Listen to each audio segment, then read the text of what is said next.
there. You must be Kruger number 3596, right? Welcome to Lakeway Air Park. I'm Benjamin, the owner of this aero club. Here at the club, we provide all the training lessons you need to get started and earn your private pilot license.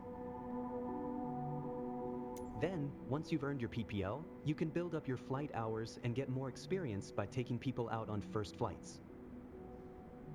But before any of that, let's head outside and take a flight to get familiar with our aircraft and the local surroundings.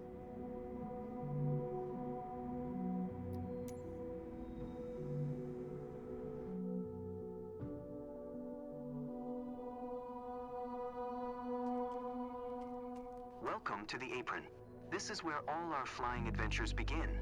Why don't you walk around a bit while I finish the pre-flight preparations?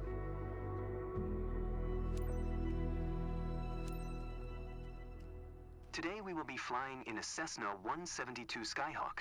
It's the main trainer airplane in our flight school. Our Cessna's got a glass cockpit and a 180 horsepower engine. Climbs well and is easy to fly. It's one sweet ride. I'm ready if you are, so hop in and buckle up. Let the good times roll.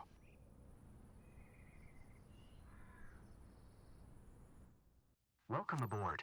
While you settle in, let's go over our flight plan. After taking off, we will climb to 2,400 feet above sea level and then fly over the airport to enjoy the view. Ready? Why don't you start the engine for us?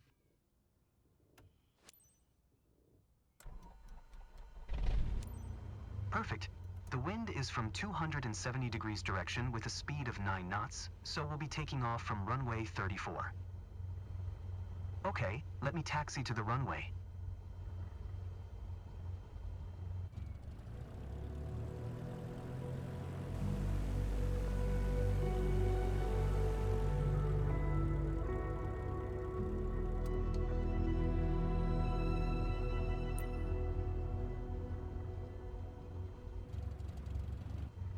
Alright, now comes the fun part. After releasing the brakes and applying full power, we will speed up and take off once we reach 60 knots airspeed. We will be climbing at 75 knots, which is the recommended climbing speed for the Cessna Skyhawk. While climbing, we will follow a left-hand traffic pattern and make 2 turns. Don't worry if it sounds overwhelming, I am here to help. Release the parking brakes, otherwise we're not going anywhere. Ready for takeoff? Apply full power to get us moving.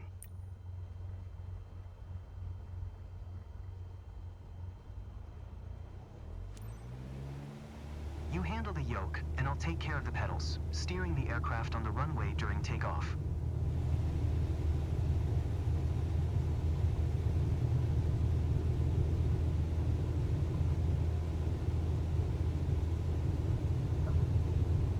We have reached 55 knots.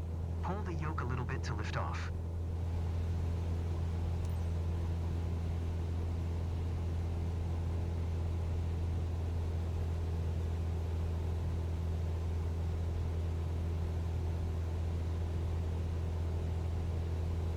Perfect climbing attitude and speed. I see you know what you're doing. We are approaching our first turn.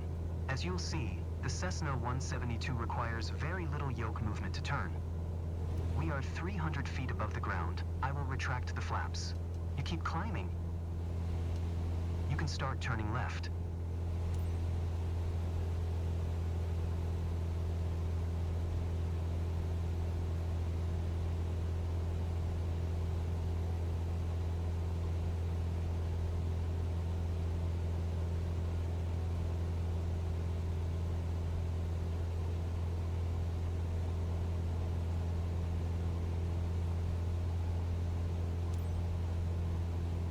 Climbing and prepare for the next turn.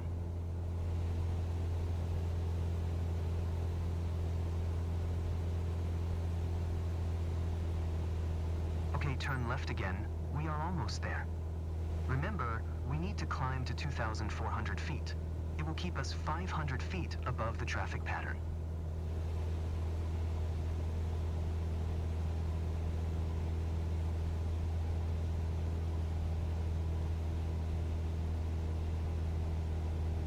I love the weather today. The clouds are beautiful, aren't they?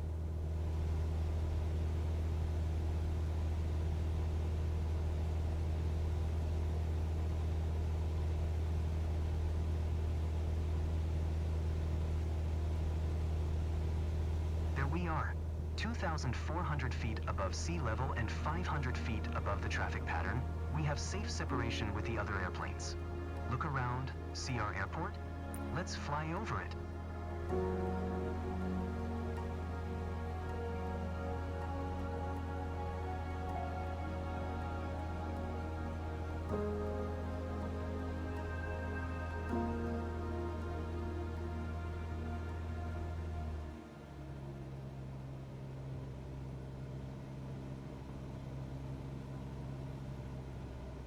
Awesome. I know that you're busy navigating and controlling the plane, but don't forget to enjoy the view.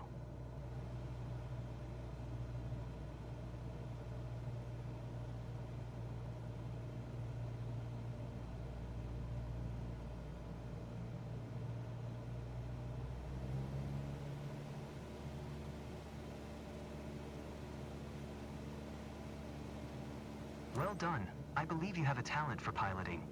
I hope you enjoyed the flight. Let's head back to the ground now.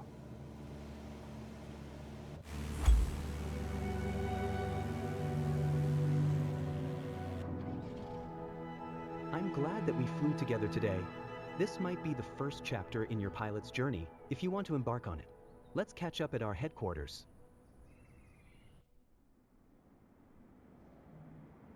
You seemed comfortable out there. I'm sure you will get your PPL in no time. There's a laptop in the office that shows all the certification information you'll need for your PPL exam. Take a look.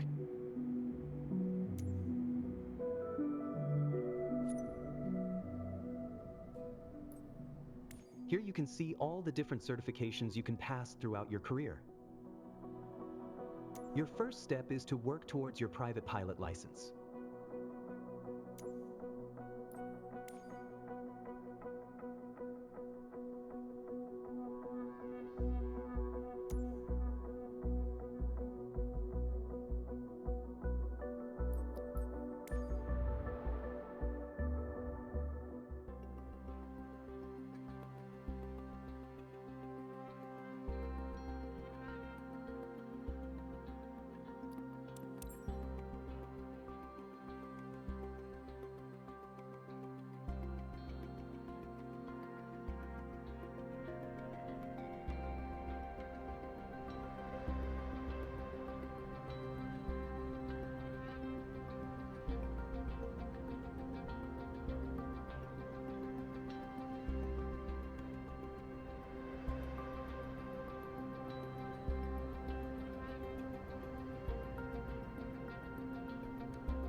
Welcome to Sedona.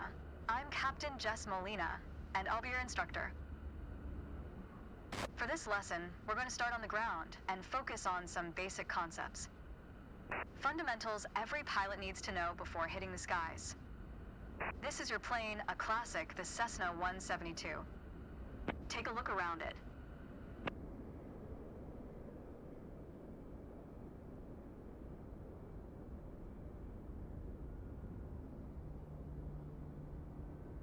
In the simulator, anytime you want, you can easily switch to cursor mode. Now try to find and open the camera panel in the toolbar. The camera panel allows you to access the various views and camera modes of the simulation. Go ahead and close all the panels for now. In front of you is the yoke, the primary means of controlling the aircraft. In the simulation, you will be controlling the aircraft with your peripherals of choice. So, let's hide the yoke for now.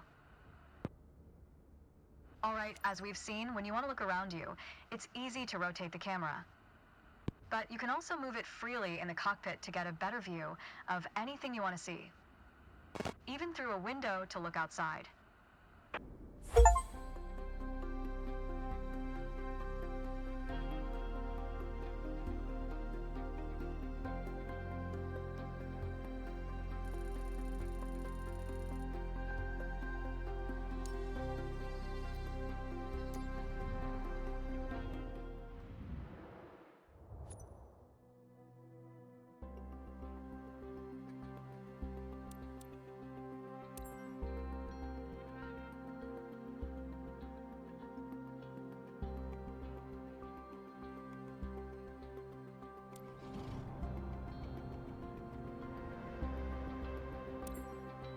Let's get you familiar with the aircraft, a Cessna 172, and a few commands to navigate it through the skies.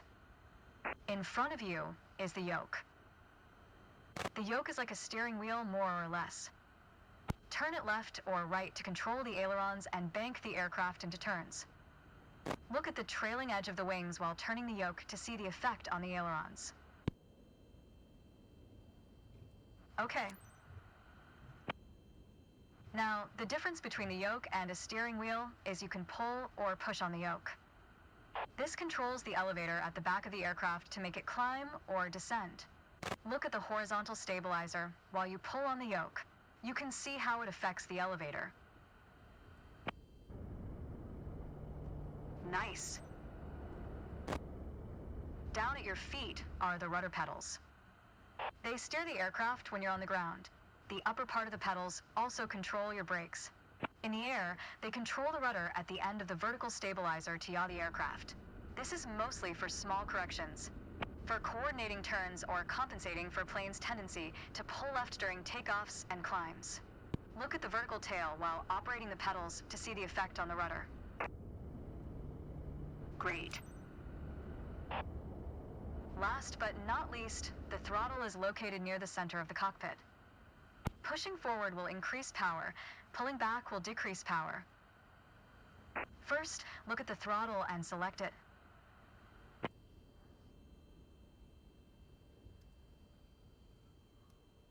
Keep it selected and push it forward to increase power. Power is increased. Now pull it back to decrease power.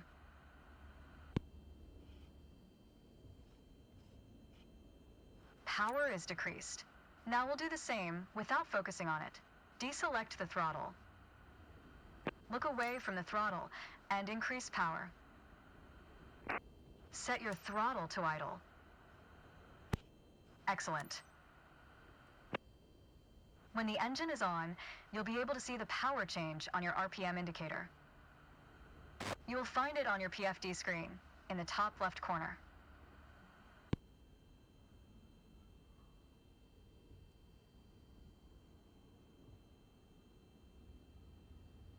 This tells you how fast the engine is spinning in hundreds of revolutions per minute.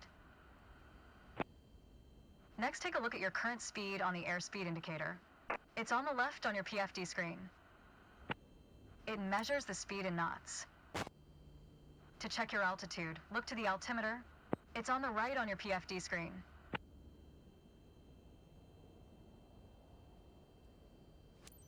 Not all aircraft have integrated screens with all this information. A lot of them rely on analog instruments. You can find the analog versions of the airspeed indicator and the altimeter just above the throttle. They are respectively on the left and right. The analog altimeter has 3 hands similar to a clock. The long, thick pointer indicates 100-foot intervals. The short, thick one is 1,000-foot intervals, and the long, thin one counts 10,000-foot intervals. That's all for today. Next time, we'll see how it feels in the air.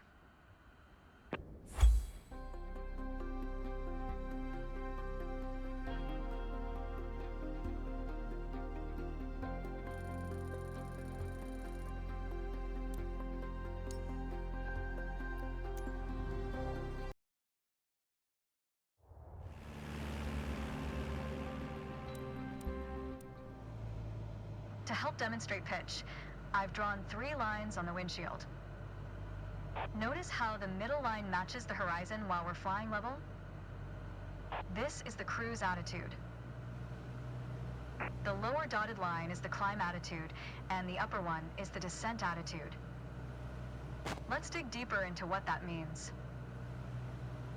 Pull back gently on the yoke until the climb attitude line matches the horizon. Then maintain that attitude.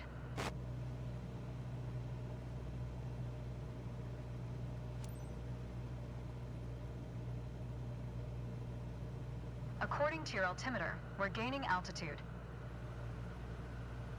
But we're losing airspeed, proving you can avoid basic physics while making a climb. That's good. Keep working on it, you'll get better. Now, let's level back out. Our speed is increasing and our altitude is stable. All right. That's good. That's okay. Push gently on the yoke until the descent attitude line matches the horizon. Then maintain that attitude.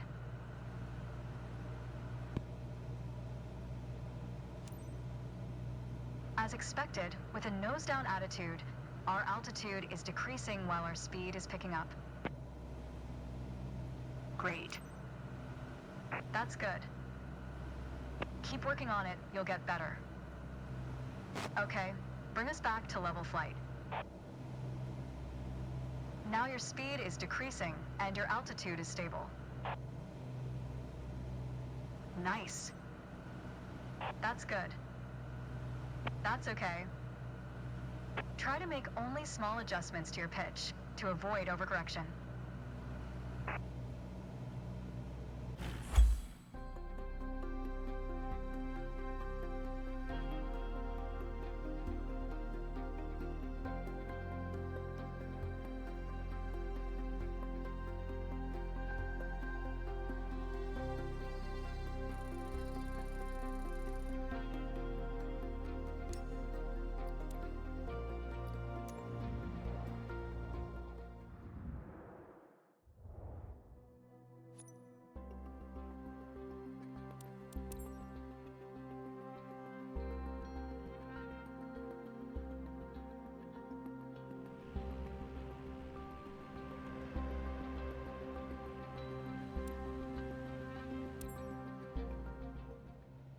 For this lesson, we're going to use a line drawn on the windshield to indicate the cruise attitude.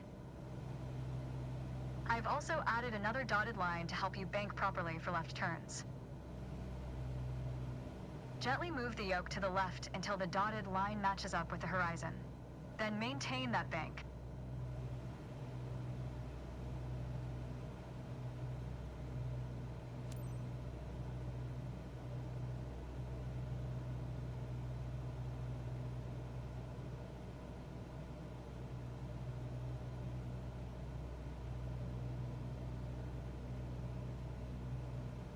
That's good.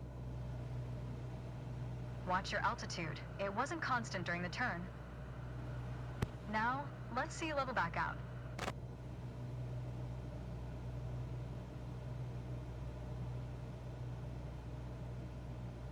All right. For the next step, turning to the right, let's see how you do on your own without any markings.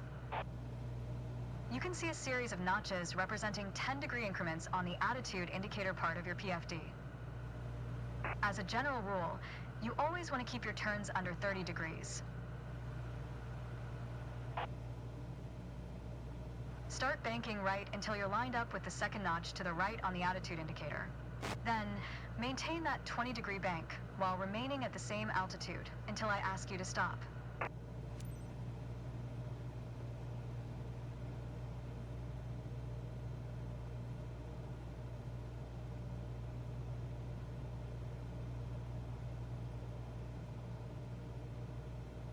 That's good.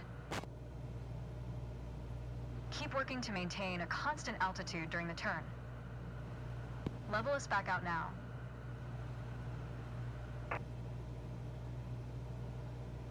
Great.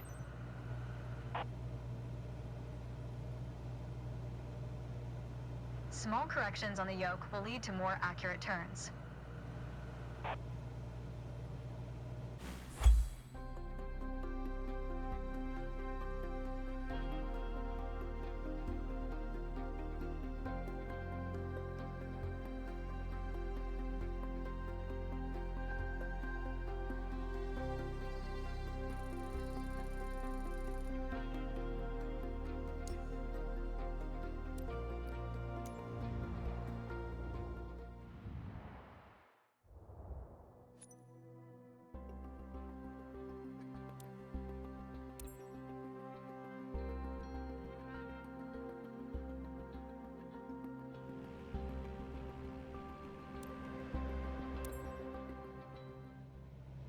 Let's talk about the throttle.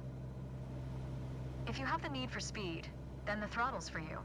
Full control over the power output of the engine. In the Cessna 172, that relates directly to the RPM displayed on the tachometer on the PFD. Pull back on the throttle to reduce RPM to 1800.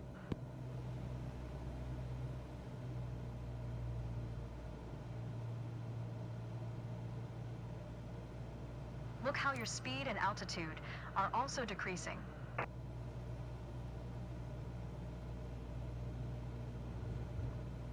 Excellent. Okay, let's throttle back up to 2,400 RPM.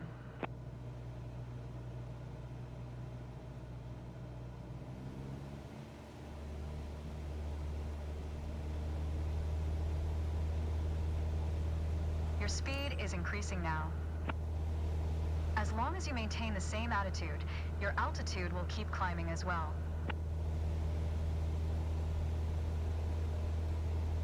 Nice. That was excellent. With piston planes like this Cessna, it's common to have power targets defined in RPM.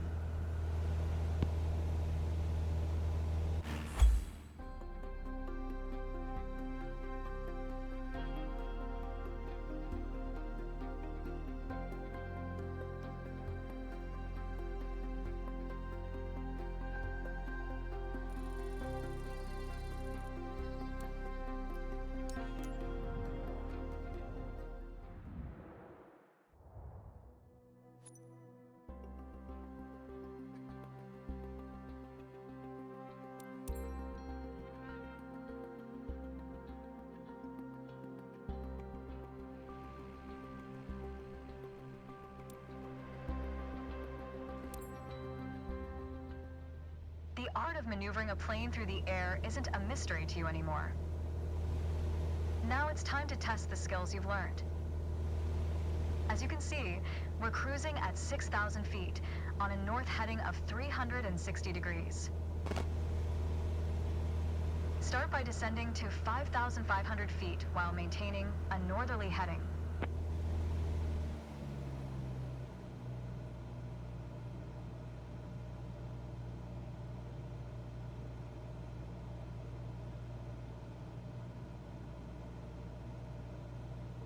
While descending, reduce throttle to avoid overspeed.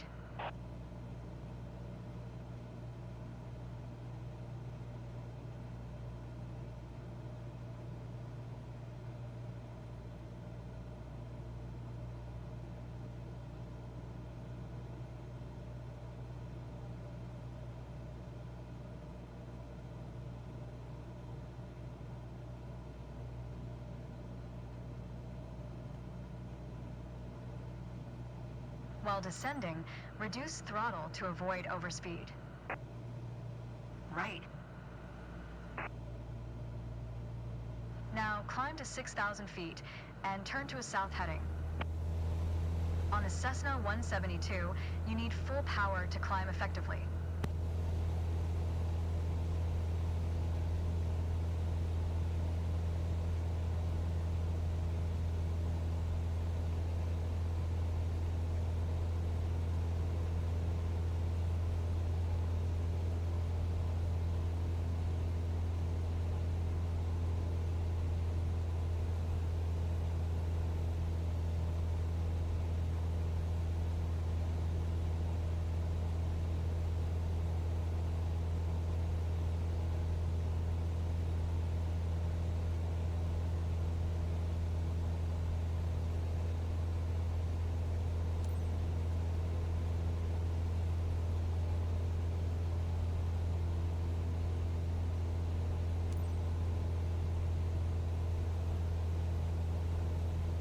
Nice.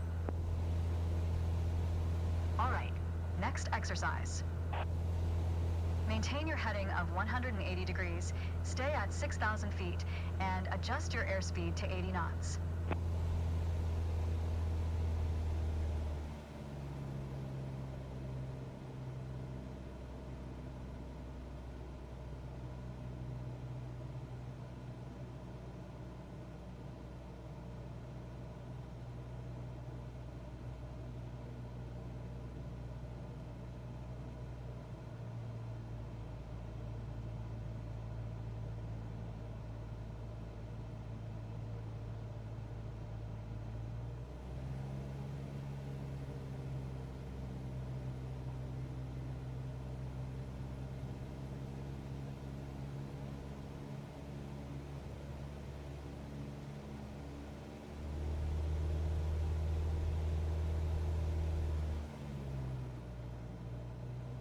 That's okay. Review straight and level flight to better manage your speed and altitude. You did well, but you can do better.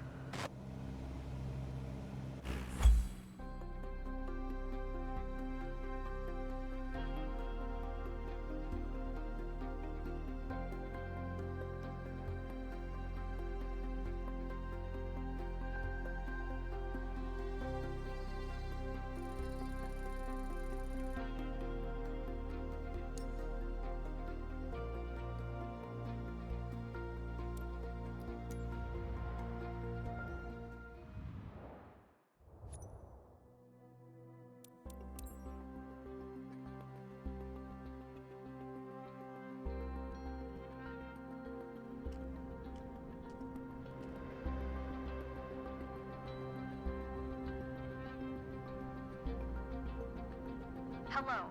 Today we're going to go over all the steps that precede turning on your engine. Those steps are essential to ensure your aircraft's integrity and that everything is in order for a smooth and seamless flight. First of all, stretch your legs a bit and take a look at your aircraft and your surroundings. We never took much time to look at our aircraft from the outside, so take your time if you want to inspect it. You might have noticed some extra bits on your aircraft. These are the covers and chocks. Covers are installed when the plane is not in use and are meant to avoid damaging its sensitive parts. Chocks are there to immobilize the aircraft. You'll need to remove them before takeoff.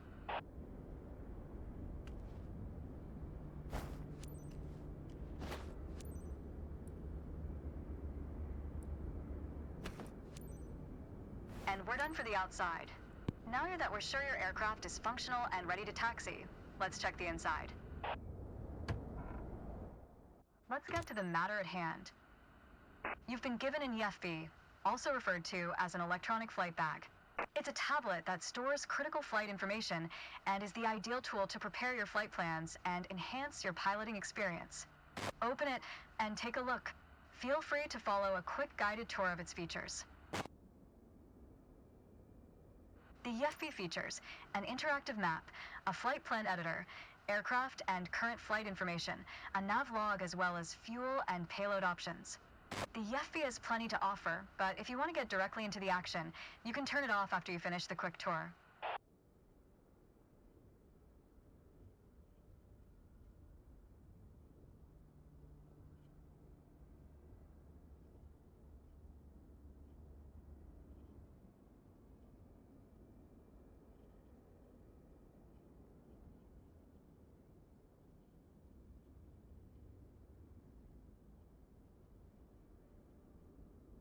It seems like we're all clear on the checklist.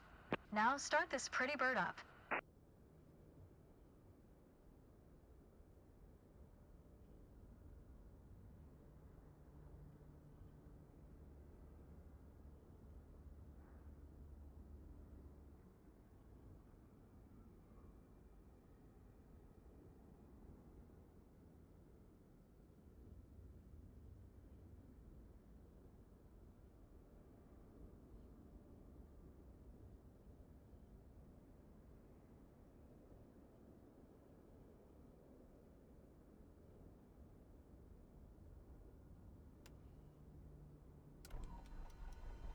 that we've covered all the preparations, let's get to the good stuff, shall we?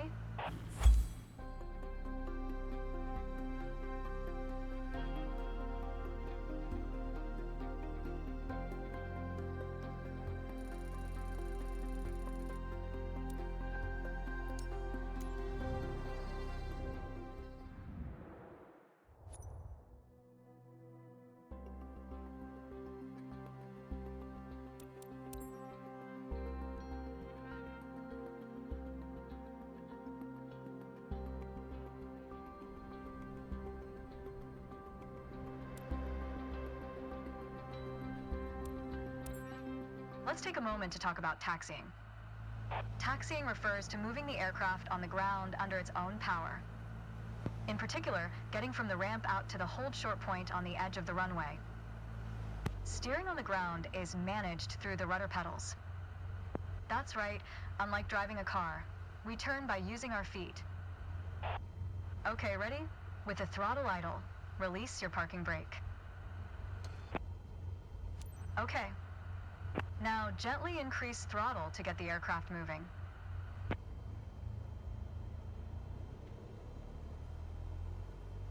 Go easy on your throttle. Use your rudder pedal to turn left and enter the taxiway. Increase throttle to gain forward momentum and then reduce RPM accordingly to match a fast walking speed while taxiing. Now, test the brakes. Good. Brakes checked. Taxi to the next exit, then come to a stop. Remember to control your speed with throttle and brakes. See the crossing in front of us? Stop before it, as if traffic was coming off the runway.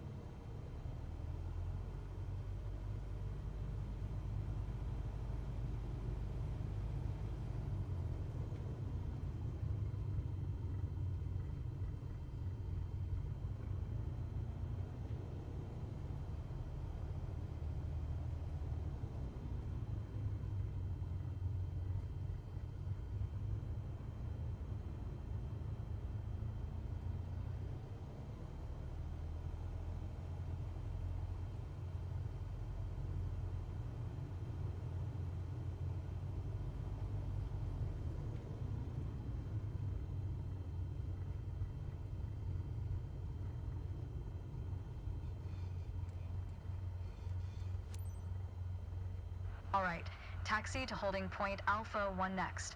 It's at the far end of the airport, near the head of runway 21. Stay as close as possible to the taxiway center, marked by the yellow line, and watch your speed.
After the right turn, come to a stop before the hold short point, in prep for takeoff.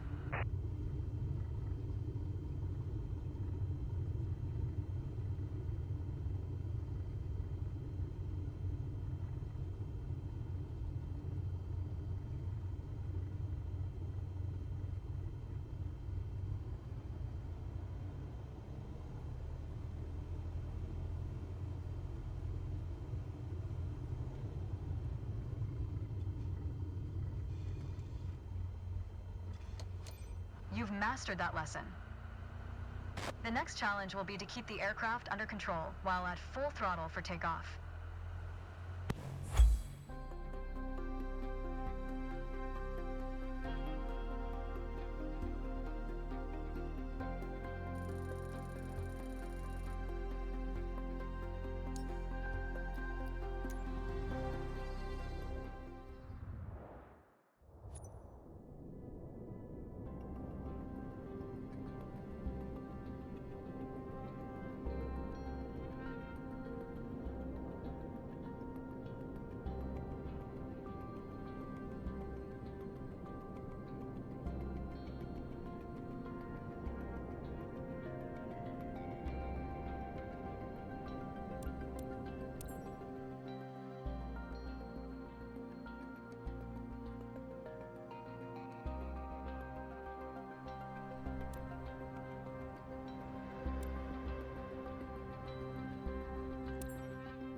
There's an old saying I like. A mile of road will take you a mile. A mile of runway will take you anywhere. Taking off isn't hard, but there are a few key points to remember. First, we always take off into the wind, which won't be an issue on a calm day like today. Second, before we enter a runway, we always make sure it's clear. Check to the right to see if a vehicle is on the runway. And to the left, to make sure no other planes are approaching. Runway numbers are not arbitrary. Each number matches the first two numbers of the runway's compass bearing, rounded to the nearest 10 degrees. For example, a runway orientated towards the north would be numbered 36, which is 360 degrees on a compass. Everything looks good, no cross traffic. Go ahead and taxi into position. Now slowly taxi onto the runway and align the plane with the center line. Then stop your plane just after the number 21.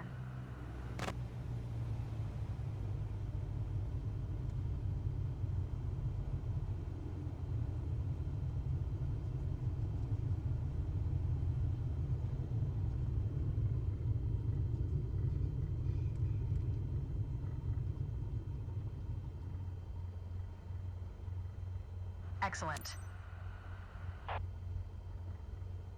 All right, let's do this. Apply full power, and I'll walk you through the takeoff as we go.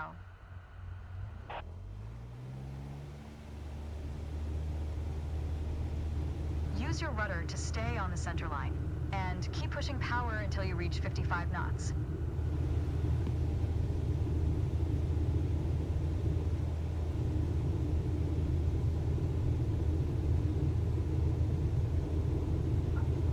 Good. Now gently pull back on the yoke.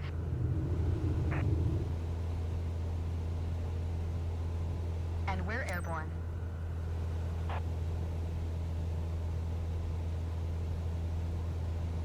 Line up the top of your instrument panel so it's a couple of inches above the horizon. That'll pitch us up and set a good climb attitude. Maintain 75 knots and we'll reach our target altitude of 5,500 feet in no time. Focus on flying straight. Use your rudders to remove the left yaw our plane has when climbing. You can see your current yaw input by looking at the MFD slip skid indicator.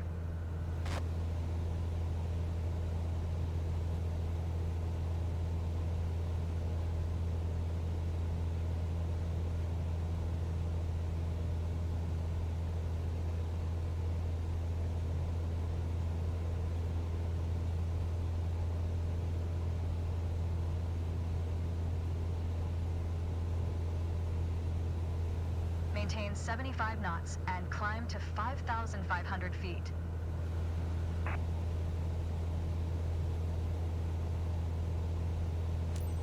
Okay, 5,500 feet. You've reached your target altitude. That was a nice takeoff.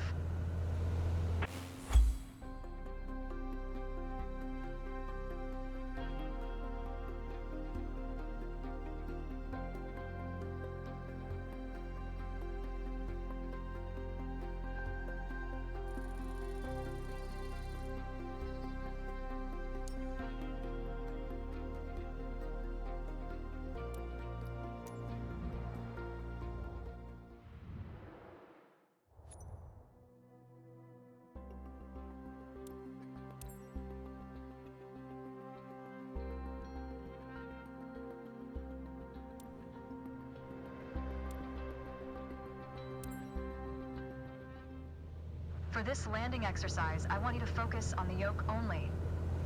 We're close enough to the runway to land safely, without adding any throttle. Maintain a speed of around 65 knots. Pitch down if you're going too slow. Pitch up if you're too fast. Keep your airspeed at 65 knots. When you're 10 feet above the runway, it's time to flare. To flare means to raise the nose of the aircraft to slow your descent for a softer landing, but without ever leveling off or climbing. The main landing gear will touch down before the nose wheel does.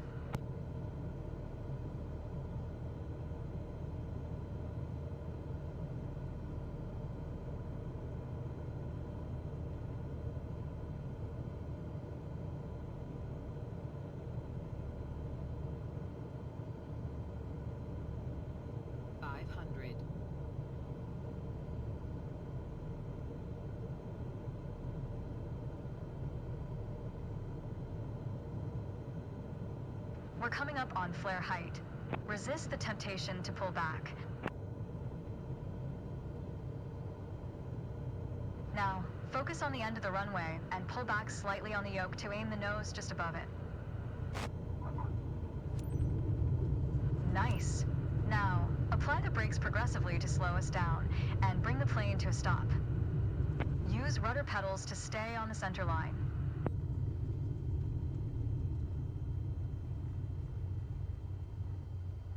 Well done, but there's room for improvement. Keep in mind that approaching the runway at the right speed is key to a good landing.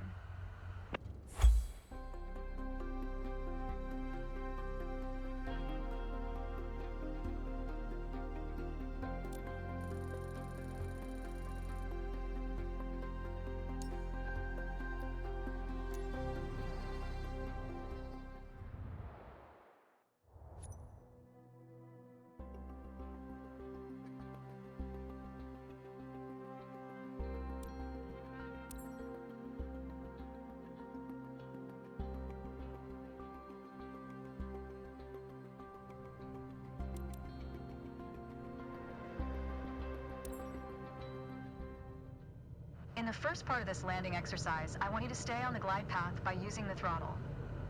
You can make small corrections with the yoke to stay aligned with the runway. Smooth action on the throttle is key for remaining on the correct glide path. If you find yourself too high, reduce your power. If you're too low, increase it. Remember though, always make soft corrections. You don't want to overcompensate. Now you can use the elevator to land.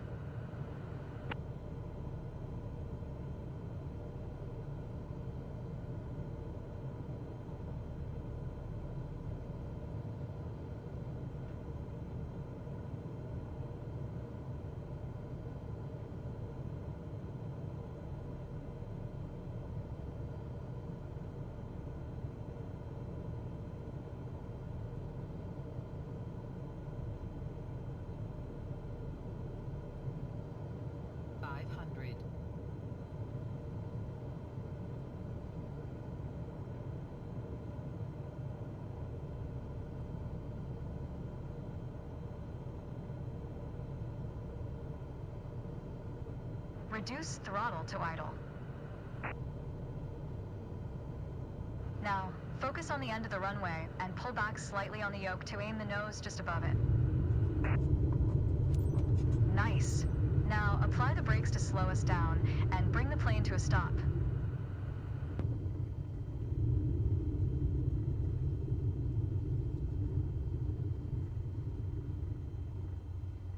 That was excellent.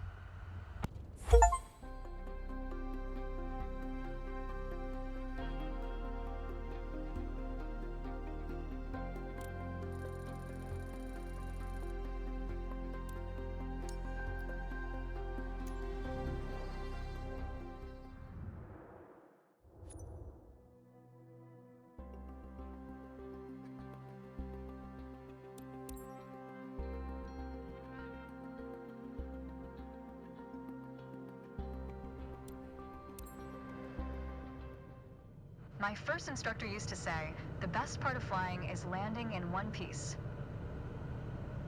Today, you're in charge of bringing us in for a safe landing. And I've already set us up in landing configuration at 65 knots with 20 degrees of flaps. Keep your aim point on the runway threshold. When you're 10 feet above the runway, it's time to flare.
Reduce throttle to idle.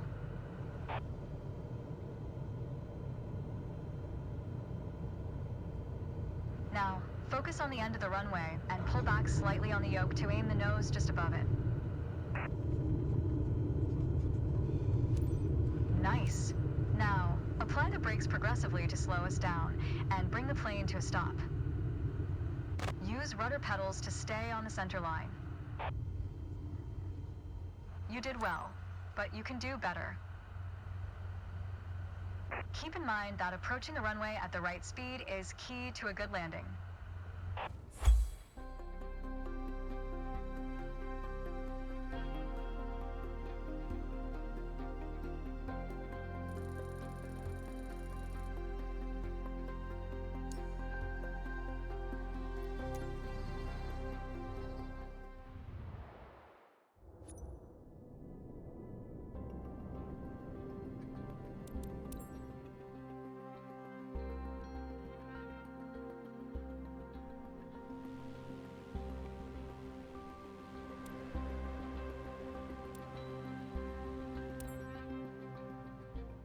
Okay, we're currently flying on the downwind leg at the standard traffic pattern altitude of 6,000 feet.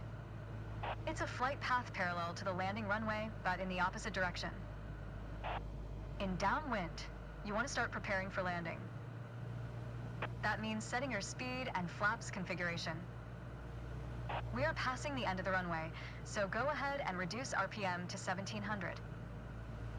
It will help you to slow you down to 80 knots and begin your descent. The flaps provide extra lift at the expense of additional drag. This extra lift allows flying at a lower airspeed. Flaps allow for smoother and shorter landings. Go ahead and extend 10 degrees of flaps, all while maintaining current speed. We will turn to the base leg when the end of the runway is at a 45-degree angle behind us.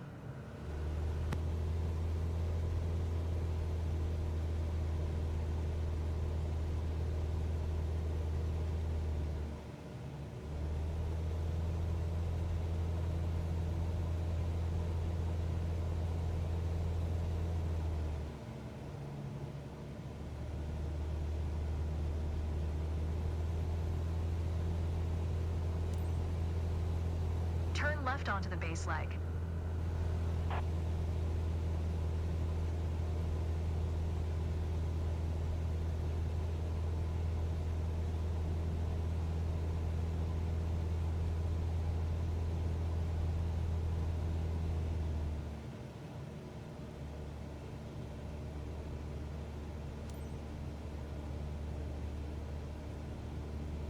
Try to keep our speed around 75 knots.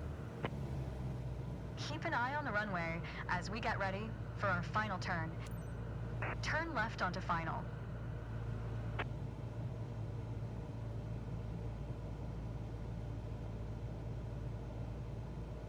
Make your left turn onto final.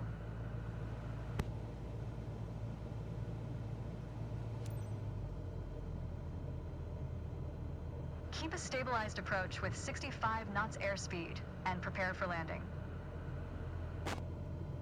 Use throttle and flaps as required to adjust the glide slope.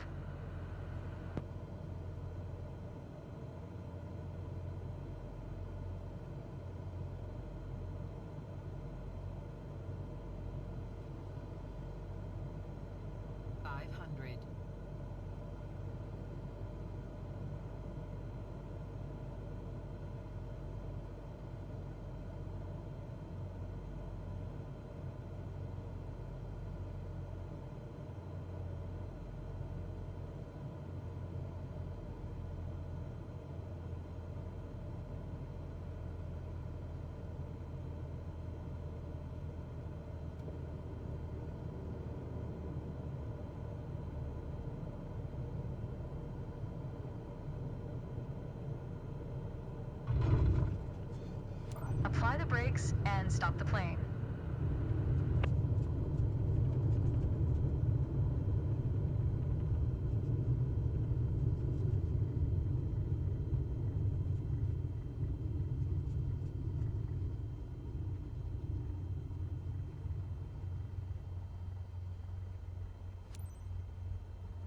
You followed the traffic pattern well. Good job.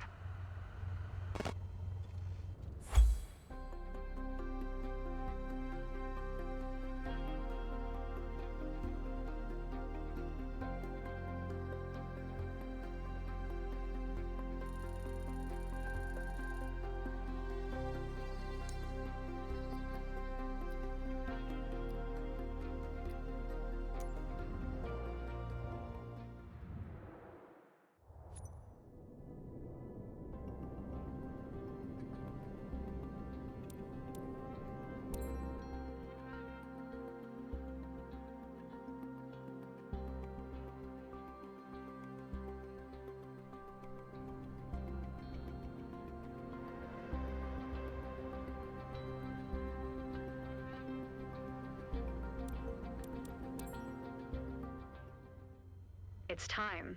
Your first solo flight. I'll be watching from the ground, in radio contact if you need me, but something tells me you won't. Your goal is to complete Sedona's left-hand traffic pattern on your own. Remember everything we covered in our previous sessions, and you'll be just fine. Good luck. See you on the other side.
I think a bit more practice may be a good idea.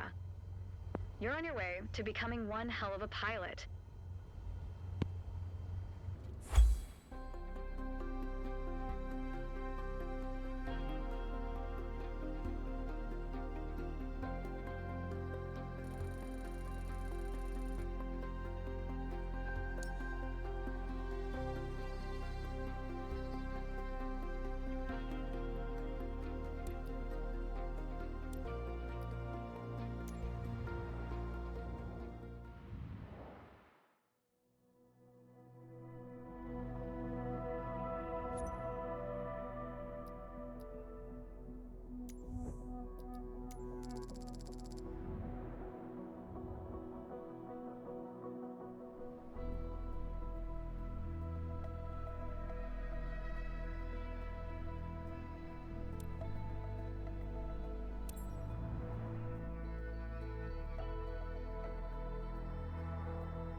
It's time.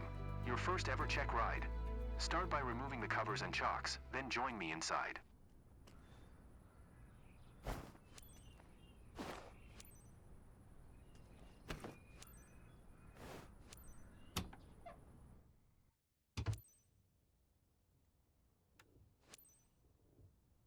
TAWS system test. Okay. Your goal is to complete a left-hand traffic pattern, respecting the flight path and all required speeds. Rely on what you have learned in your trainings and you'll be fine. Now, show me the best traffic pattern that you've got. Tree Romeo 9er traffic Cessna November 84 Tree 65 is taxiing to runway Tree 4.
Tree Romeo 9er traffic Cessna November 8 4 Tree 65, taking off runway Tree for left closed traffic.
Tree Romeo 9er, traffic Cessna November 8, 4365, 1 miles west 1900. Ford inbound to land runway tree 4.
Tree Romeo 9er, traffic Cessna November 8, 4365 is on final runway tree 4 to land.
Tree Romeo 9er, traffic Cessna November 8, 4365 is taxiing to parking.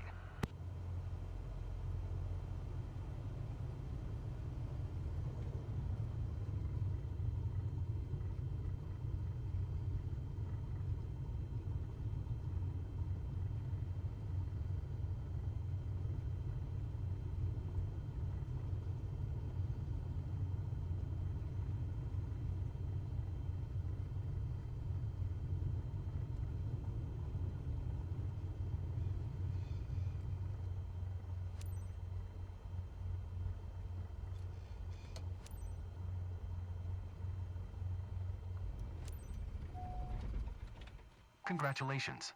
You're on your way to become one hell of a pilot.